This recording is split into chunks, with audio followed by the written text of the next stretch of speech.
Good. So, just kind of summing up that last session, therefore, saying that obviously what we saw was, both in Israel and then in Judah, or Judea as it still is, the waves of deportation now have taken the worship of Yahweh, even if it's just isolated with a handful of people, and even if it's not perfect, and even if it's a bit messed up, but it's now been scattered and seeded right the way across the kind of the ancient world.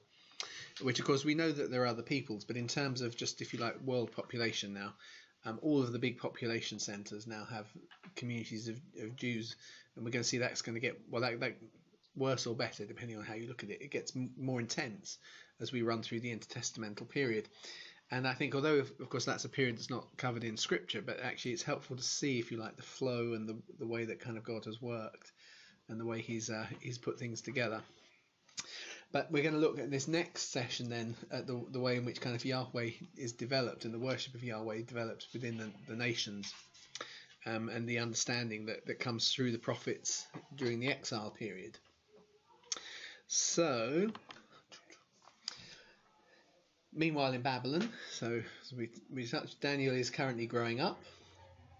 So 550 BC, Daniel has his second vision of 4 empires, which we won't really look at tonight, but after the Easter break, which is the next one, not Easter break, the half-term break, which is next week, isn't it? Yeah. And so we got 2 weeks, and then we've got 1 week this time. So one week gap, and then we'll be back. We'll be kind of looking at how these things roll out. They sort of start, but he has his vision of 4 empires. Babylon is the first, and so this is during the Babylonian Empire. So that's the lion that he sees. Around 539 BC, Darius the Mede, and I've got a little 1 there, that was because, probably in my notes somewhere, it's to highlight it's not the same person as Darius the Great. Darius the Mede actually conquers Babylon on behalf of Cyrus. So you actually in the Persian records, Cyrus talks about having conquered Babylon, but actually it's Darius who kind of does it on his behalf. And because the Medes were a much smaller group, but they were strategically very smart, and they kind of got absorbed into the Persian Empire and had key roles and so on. So Darius the Mede is an older person that we don't really know of from other parts of history. We only know of him through the Bible. But we shouldn't try and confuse him, because sometimes people do, and then they say the Bible's made a mistake. It's just this is a totally different person, just got the same name. He's an old person. He's an old man in the Bible story, whereas he would be young if it was, or I don't think he would be born yet if it was Darius the Great. Anyway, he conquers Babylon on behalf of Cyrus the Great of Persia. He's 62 years old. I think it's obviously from the Bible. It's up there. And the Medo-Persian Empire is coming into being, which is Daniel's bear. So Daniel's had that vision in 550. By only 11 years later, we're beginning to see it move on from the first empire, which he's prophesied under, into the second. 539 to 540, Daniel's meditating one day on Jeremiah's prophecy, and Jeremiah had prophesied that there'd be 70 years in exile. It's about halfway through that, it's over halfway.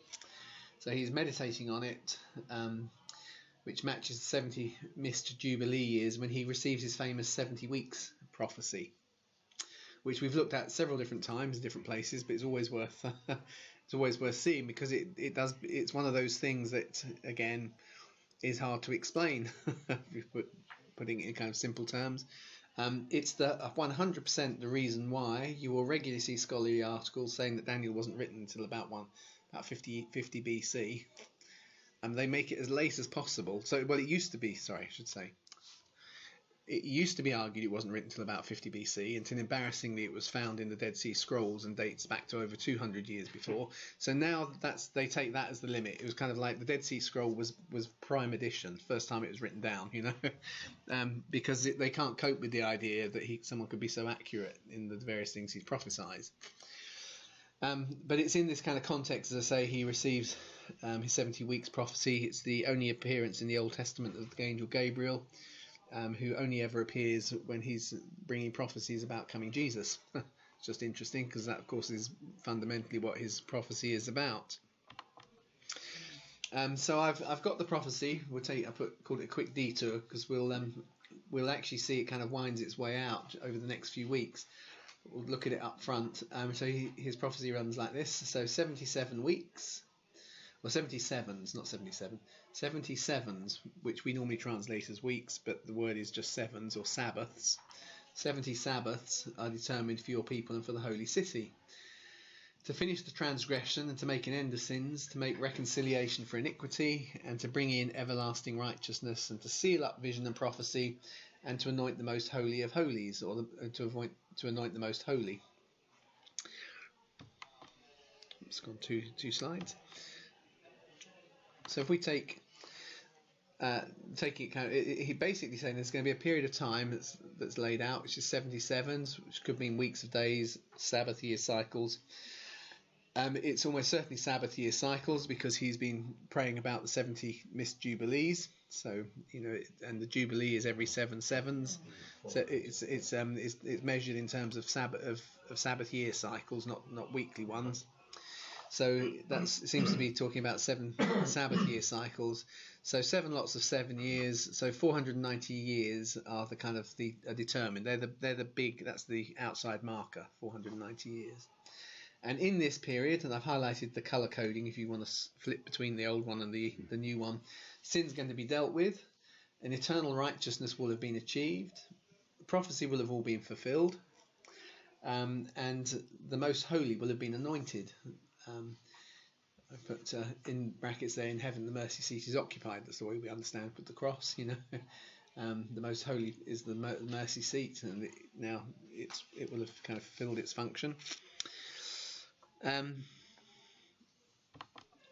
So in the middle it then goes on and says, learn then and understand, from the issuing of a decree to restore and rebuild Jerusalem. So 2 things are in view: restoring and rebuilding Jerusalem, until the anointed leader comes. 7 acts of Sabbath cycles and 62 sets of Sabbath cycles will pass. So I'm using Sabbath cycles now instead of weeks, just to make it clearer. Jerusalem will be restored and rebuilt with a city square and a channel, even though it's times of trouble. So what's he saying? So we take it line by line.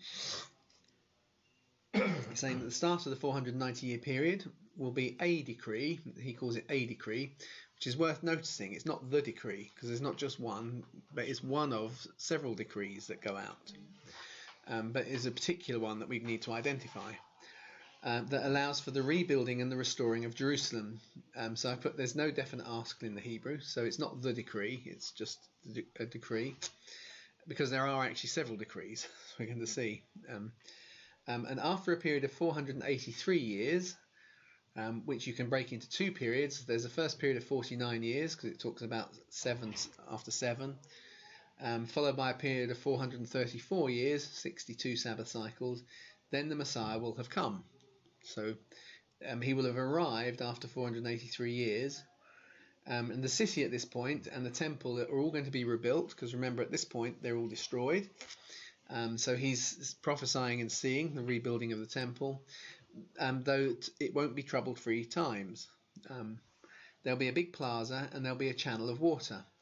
So remember, the court of the Gentiles, which is extended by Herod, which is enormous.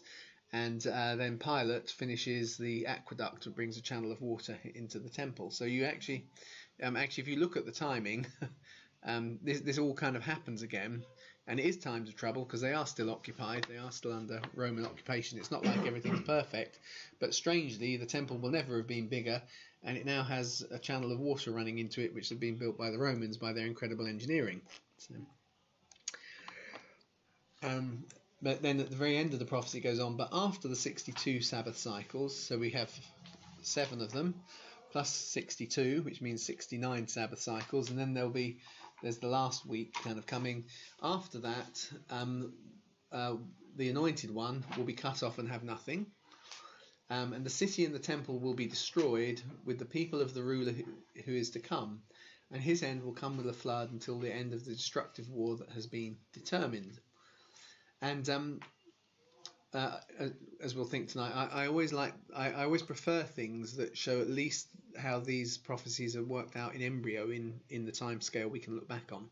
So you'll often see this is purely treated in a kind of futuristic way, but actually we're missing the fact that actually it talks very much to the history of its own day as well.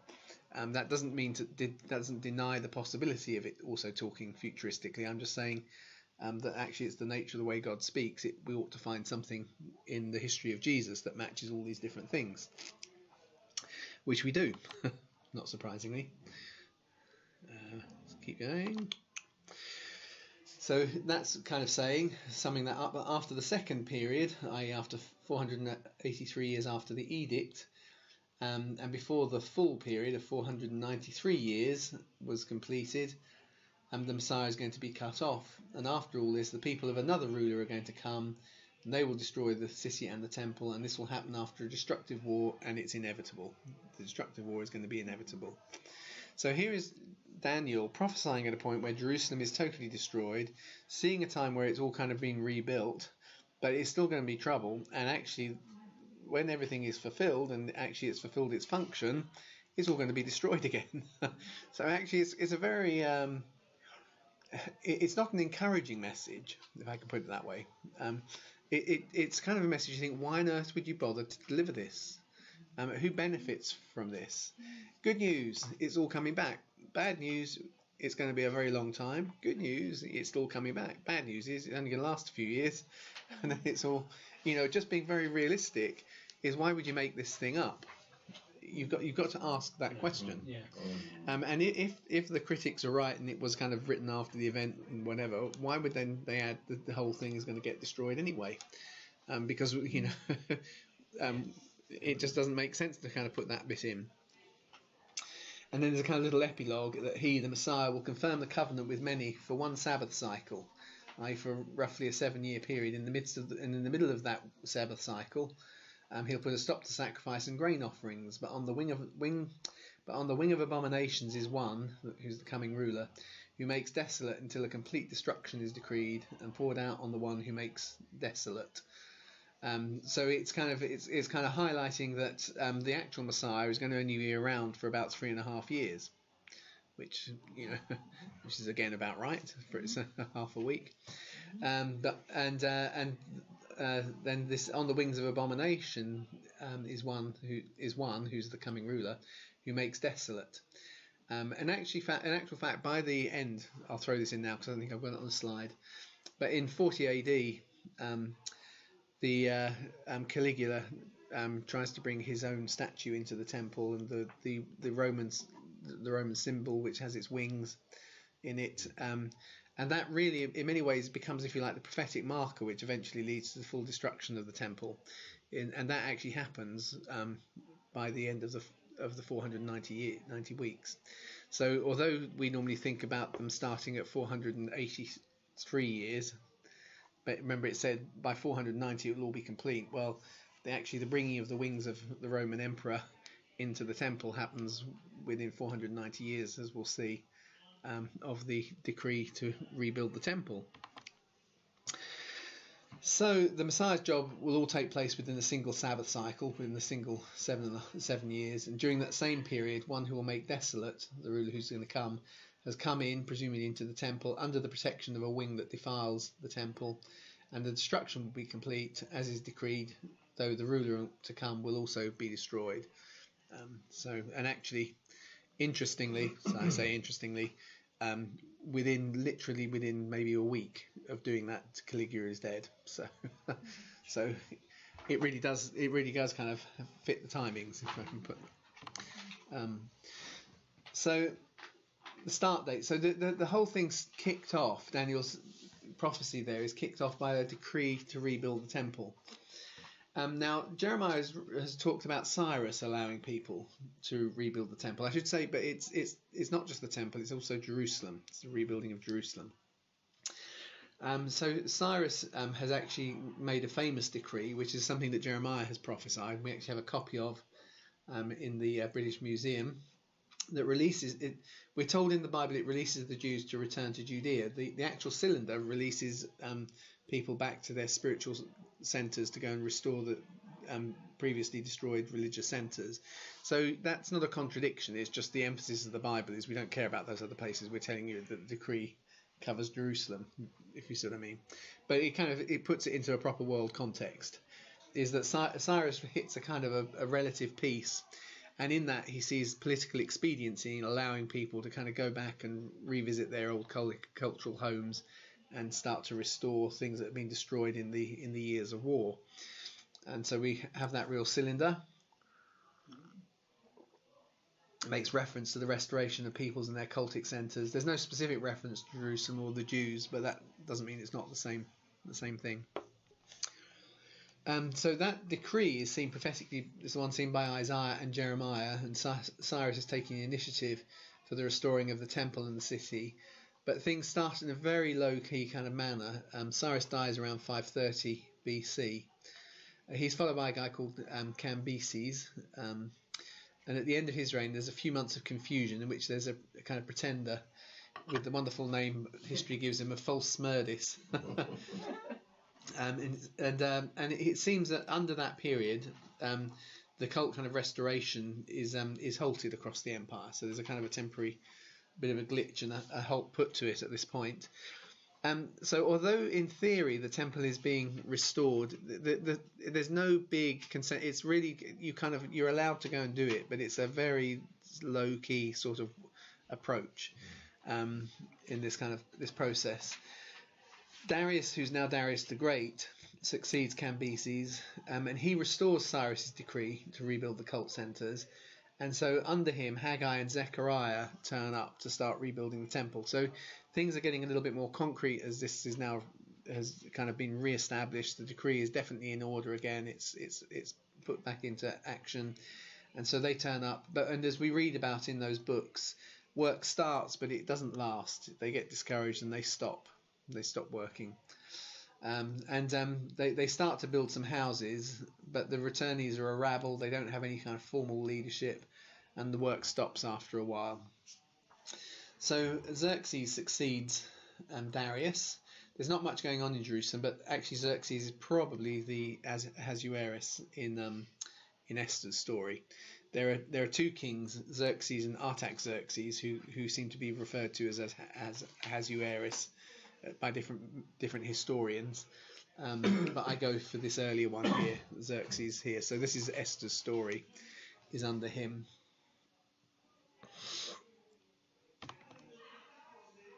So Artaxerxes then comes along, and now he gives a written decree, and this is different. This is now much more specific, because we saw that the decree from Cyrus, although it's really key in Jewish thinking, it's really key in Isaiah's prophecy. It was a kind of a generic one that gave freedom and allowed people to do things. Whereas under Artaxerxes, Ezra gets a written decree given to him. Now, we don't know what's written on it, but we do get a very precise date for it. It's 457 BC. It's the 7th year of Artaxerxes' reigns. I've put there, you can vary it by a year or so, because depending on how you treat things like regnal years. But the consensus would make it for 457 BC. We don't actually have a copy of the decree, but we do know that it's explicit about finishing the temple, and this is the key thing, because you will often find people they want for some reason, I don't know why, for some reason they want it to be Nehemiah's decree. So they make a big thing about, well, it isn't for the city, see, but they miss the fact that if it wasn't for the city would be in real trouble. It would get destroyed again, because they do actually start to rebuild the city. So he gets given a written decree. We know it says about the temple, but when he goes back, they start rebuilding the city. And although we see that that's challenged, what we know of the way that the Babylonian Empire worked is if you did any of those things without permission, you got killed. So the decree must have allowed them to do it. Otherwise, they wouldn't have done it. They would be in trouble, which they're not, you see. So actually, and you notice it, 457 BC, 483 years after that takes us to 27 AD, because there's no year 0. You add 7 years to 27, you get 34. That's the last Sabbath cycle in which the Messiah is going to come, 27 to 34 AD, if that makes sense. So I really don't know why, but in American Pentecostal dispensationalist circles, they dismiss Ezra's decree. What they then do, just so you know, is they then go for Nehemiah's decree, and then they shorten the length of the years from 365 days to 360 days, Okay, and they say that the reason they do that is because that was what the ancient world used as a calendar, which is not true. So I've read that said it's not true. The Egyptians had a 365-day calendar with a 5-day holiday at the end, so it's actually 365 days, not 360 days. Does that make sense? So when they say that the whole world used to use a calendar of 360 years, which is why you can take a later date, but take those years and make them shorter. I don't know why bother with something that actually just isn't true anyway. If I can put it that way. So you don't know where that's come from. It comes down because I think it ties to weird things, like it puts Jesus's crucifixion year then, because they make it that it finishes on 32 AD, and it finishes on Passover week.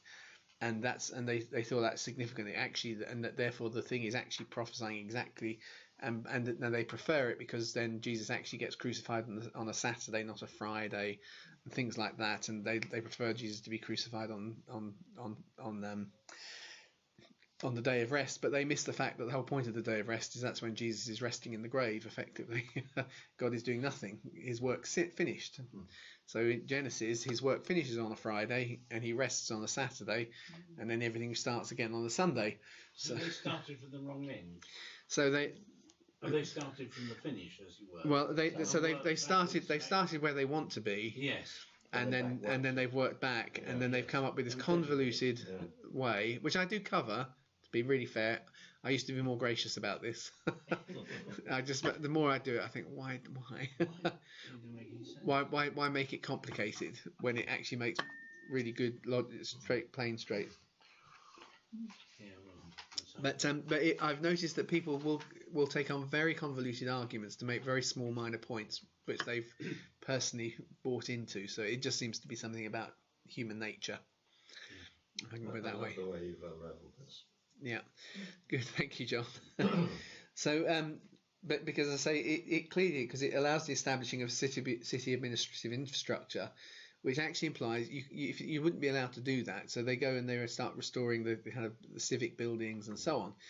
And of course, what happens is it generates a complaint. You see, if you remember from. The people start rebuilding the city, as Ezra, and the adversaries right to complain about this building work. This is probably during 456 to 454 BC, and they actually write, don't you know the history of Jerusalem? So they're not saying they're doing it and they shouldn't be doing it. They're kind of saying you shouldn't have let them do this. Is the complaint? And Artaxerxes doesn't treat, as I say, Artaxerxes, when he gets the thing, he doesn't treat the building work as treason, but he puts a temporary stop on the building work. And the reason he does that is because he's having to deal with a major rebellion happening in another province. So, and when he kind of gets round to it again, he then revokes that by another decree and says, get on with it. See, now that little point there is them saying, you see, it wasn't the one, it got stopped, and this is the decree, this other decree here. So Artaxerxes' first decree covers the temple and the city, because the second decree is just to restore the first one, if I put it that way. And that one we do know says the city as well as the temple. Where does Sanballat come into this? Sanballat, well, so he's the one making the complaints, and you see that he's sending the stuff up saying you shouldn't be letting them do this. Don't you know anything about the history of the city? It's always been a rebellious city. You'll get trouble if you let them do it, you see. And because he's having to deal with another campaign, he sends a letter down putting a temporary stop. When he's sorted it all out, he kind of looks at it all again, says no problem to Nehemiah. Says it's okay. Take the revoking of the stop. Take that down. So Artaxerxes' first decree is a decree that covers both the temple and the city. It's the key thing. So if you kind of sum it all together, the Old Testament treats Cyrus's decree as the liberation and kind of the spiritual roots of the return from exile. And Artaxerxes' decree in 457 is the executive order that allows the rebuilding of Jerusalem as a civic centre. So, as I say, you add 483 to 490 years to the date of Ezra's decree, gives us a date range of 27 to 34 AD with no year zero. And in the middle of that, the Messiah would first come, and then he would be cut off. That's all there I tried to spell it out line by line just to kind of make it really clear. And then I put, remember that 49-year period at the start? Well, actually, it covers the final events and the documents of the Old Testament, which is the sealing up of vision and prophecy. because 49 years after 457 BC takes us to the end of the 5th century BC, which is actually, as at that period, the Bible has been finished. The Bible as we have it today is finished within that 49 years after the issuing of the decree, the temple being rebuilt, Ezra collecting all the scraps and pieces, getting sets of scribes, reworking them, kind of putting them together and giving us the Old Testament, effectively. Interestingly here, this is Daniel's 70-week prophecy, and actually we find the name Jesus hidden every 26th letter, which is the value of the name Yahweh. So I've kind of highlighted the letters there. It appears in the word weeks, channel, 60 and city. So right in the middle of that really key prophecy, we actually find Jesus' name kind of spread out interestingly and nicely in the mix. So kind of coming back around the circle, so back from the detour. 539 to 538, Cyrus issues his famous decree, because we kind of took a sort of a loop out. Now we'll come back to the history. 537, there's a guy called Sheshbazzar is entrusted with temple treasures to be taken by Nebuchadnezzar.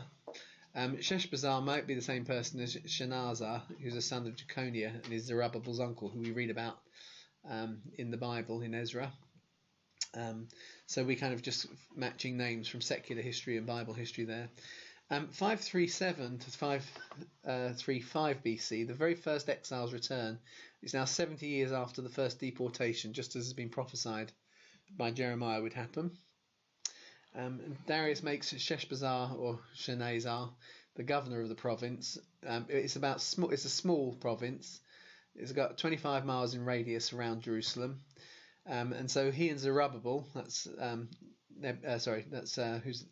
I put there.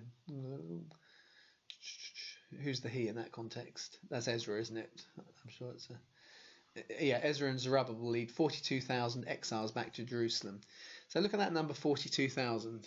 Okay, you remember we started days of Jeroboam, 350 in Israel. There's another 150 or 200,000. So in other words, that is less. That's less than 10%. The population now of God's people is less than 10% of what it was in the days of Jeroboam. And you added the two nations together. And Jerusalem, the province that contains Jerusalem, is 25 miles. Remember, we started. Just seeing how we started where Israel has never been bigger. It's pushed out its borders, as Jonah has prophesied. It's done the amazing things, but it's got corrupt in that process. It's got full of itself.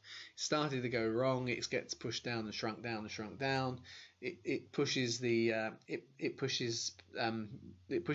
people. I should have said when we did about the dispersion, some of them head to Jerusalem and join Judea. So the northern tribes, some of them come and live in Judea. So the Jews living in Judea actually include Danites, Ephraimites and all sorts of otherites in the mix, but they're now in Judea itself. That's all kind of now been reduced to less than 10%, and they start work on the temple. The work dwindles as people get on with their own homes. 530 Cyrus dies. Darius the Great consolidates the empire, takes the throne. 520 Zerubbabel is made governor of Judea, and work restarts on the temple after the new decree. Xerxes is king in Persia. Esther becomes queen. She becomes a national saviour, or a saviour for the whole empire, around 473 BC.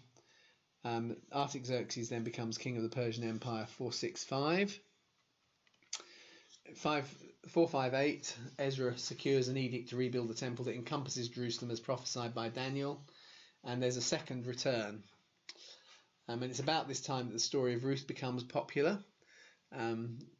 So we know from some of the grammar used in Ruth that it's kind of, while the story may be ancient, the final text of the book of Ruth, this isn't in here now, I think, sorry, these are the ones I added. The final text of Ruth kind of turns up around this period, and that makes sense because Ruth was a Moabite, and of course Ezra's having a go at everybody because they've married foreign wives. See, so you can see why it becomes a popular story, because it becomes part of the discussion, part of the theological debate. around 450 BC, there's a temporary stop is ordered to the rebuilding of Jerusalem. The synagogues and the scribal institutions reformed and consolidated, but synagogues and scribal, yes, sorry.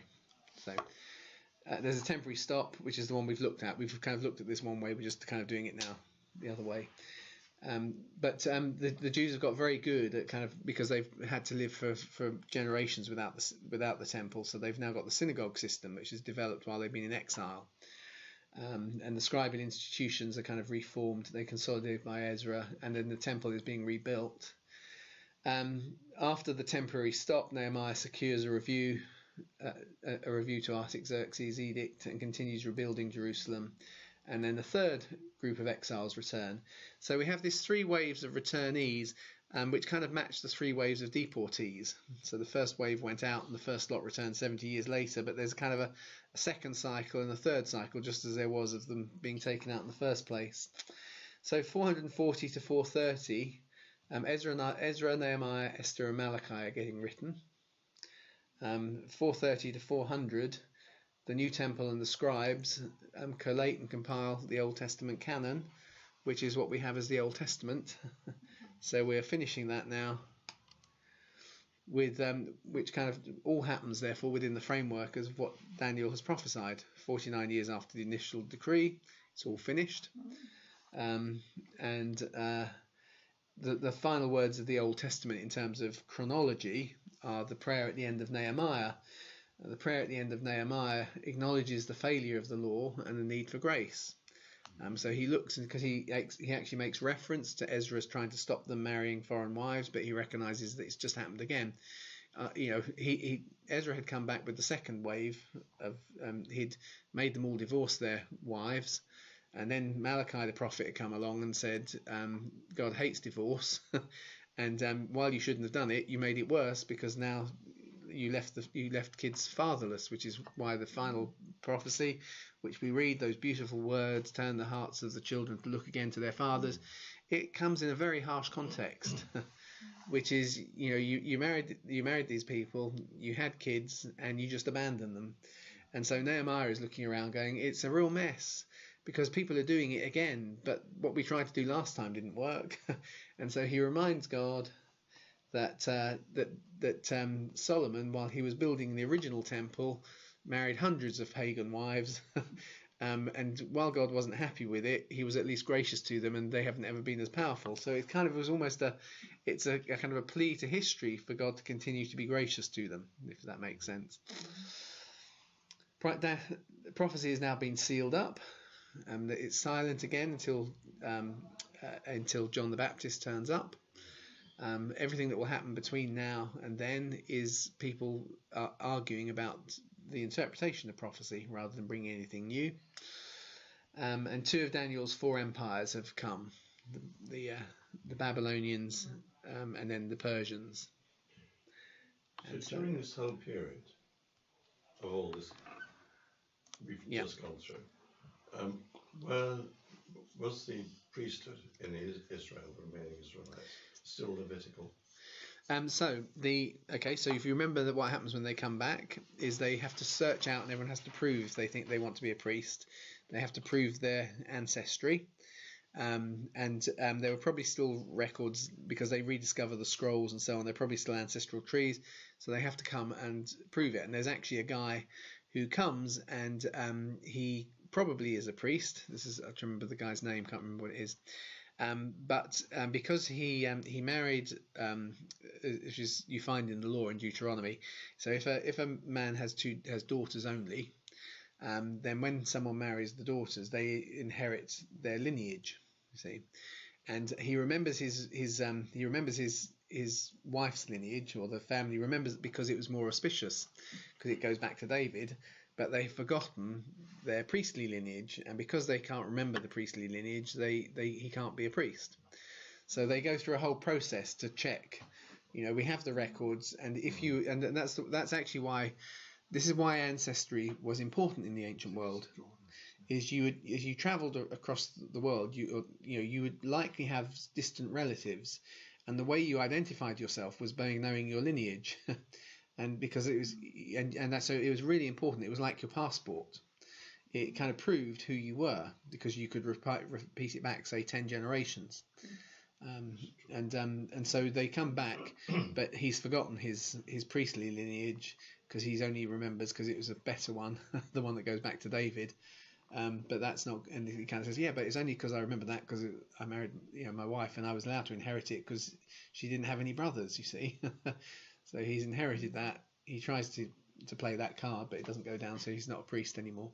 And really interestingly, it has actually been studied genetically that if you have the surname Cohen, which means that you came from a priestly family, the genetic pool of Cohens is incredibly tight. It's not true of other Jews, because actually, as we've said, being Jewish wasn't genetic. Being a priest was. You actually have to be descended from Aaron, you see. So the Cohens are a very tight little Jewish group, which actually was something that proved, and so you remember when Israel was being kind of populated, for instance, there was a group in Ethiopia, the Falashas, who were one of a couple of different black communities, and that was one of the things, is that their priests actually have the genetic markers of the Cohens.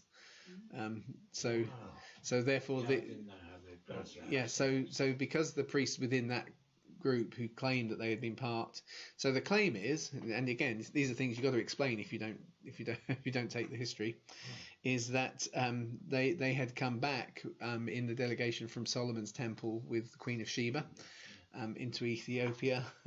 This was their kind of remembered history, and they practice a form of Judaism that looks First Temple. It didn't look Second Temple at all. It involves animal sacrifice and other things still. When they tested them genetically, they had the Cohen markers in the priesthood, and so they were accepted and flown back to Israel. So all the prophets were Levitical? No, not at all. No, the prophets could come from different places. Yeah. So the priests are all Levitical, but the prophets not. None of the prophets? No, some are, some aren't. So Ezekiel is a priest. Isaiah? Isaiah is not. He's in his Davidic line, and so and Daniel similarly is not a priest. He's in a ruling family. So Jeremiah and Ezekiel are priests. Isaiah and Daniel are not. Amos is not. You can kind of go through them. Some are, some aren't. Interesting. Good. So we've sort of finished that little phrase, that phase. And so when we come back after I'm going to call it Easter again. When we come back after half term, we will kind of now start seeing how actually Daniel's kind of his prophecy about the empires starts to work itself out in the intertestamental period, and we find that there's some stuff as well that's prophesied by Zechariah that starts happening during that period, and Ezekiel. There's stuff that Ezekiel's prophesied during this period that all starts to kind of happen. So it's not that nothing is happening, it's just that the Old Testament has been finished. There is a movement going on. Again, it tends to be American led. This is terrible because I probably have people who watch me from the States, and I do love my American friends. But there is a movement to want to bring the Book of Enoch into to make it a book in canon. And the reason why is because it's got a lot of angelology in it, basically. It's got a lot of information about angels, and people who like that kind of thing want to have it included. But the point is, it is written in the middle of this period, the intertestamental period, and I think that Scripture itself gives very clear prophecy that the end of that is now finished, and actually we are waiting until John the Baptist comes before we see it again. So I'm not. I think it's an interesting book to read because it gives you a Jewish mindset. If you know what I mean, but there's reasons why it's not in the canon of Scripture. Yeah. Good. Well, let's stop recording. It doesn't mean you have to.